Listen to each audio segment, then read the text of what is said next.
Hello guys, welcome to our channel. Kamusta po kayong lahat? Sana po ay nasa mabuti po kayong kalagayan. Once again, if you are not yet connected to our channel, please do subscribe and click our tiny notification bell so that you'll be updated every time we have a new upload videos. Disclaimer din, ang video nito ay para lamang po sa may bukas ang kaisipan at may malawak na pang-unawa. Kung wala ka po nito, maaari na lamang pong mag-skip at mamili ng mga videos na nararapat po para sa inyo.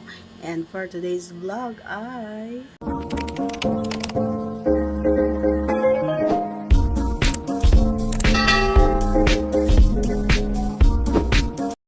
ano nga ba daw yung pinakagusto ko or pinakamasarap para sa akin na posisyon, lalong-lalo na kapag malaki ang kanyang sandata.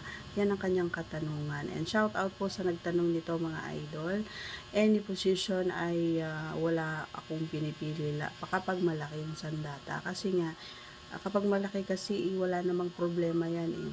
Huwag lang niyang aalisin or huhugutin kasi once na hinugot niya, nawawalan na ako ng gana. Alam mo naman na sa mga past vlog ko, 'di ba, nasasagot ko naman yung mga tanong niyo na ang gusto ko talaga ay malaki.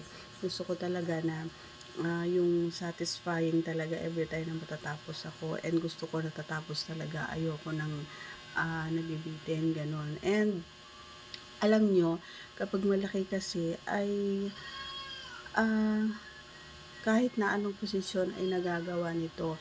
Maliban lang sa, alam mo yung aw-aw, ayoko talaga yun eh, pag malaki kasi masakit eh, lalong pag dulo sa dulo, napakasakit talagang napapasigaw ako sa ano. May sarap pero mas nararamdaman ko yung hindi hindi ko bet, kumbaga.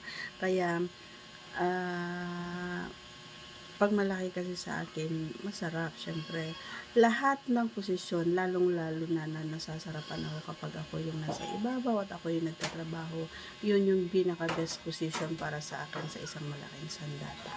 And mas madali para sa akin at makakatulong din sa akin kapag ako yung nasa taas at ako yung nagtrabaho. Siguro mga ilang minuto lang tapos na ang bembangan. Ganon katindi. Para sa akin, okay? So that's all for today's video. Once again, if you are not yet connected, please do subscribe and click our tiny notification bell so that you'll be updated every time we have a new upload videos. Thanks for watching everyone. Take care because I care. Bye!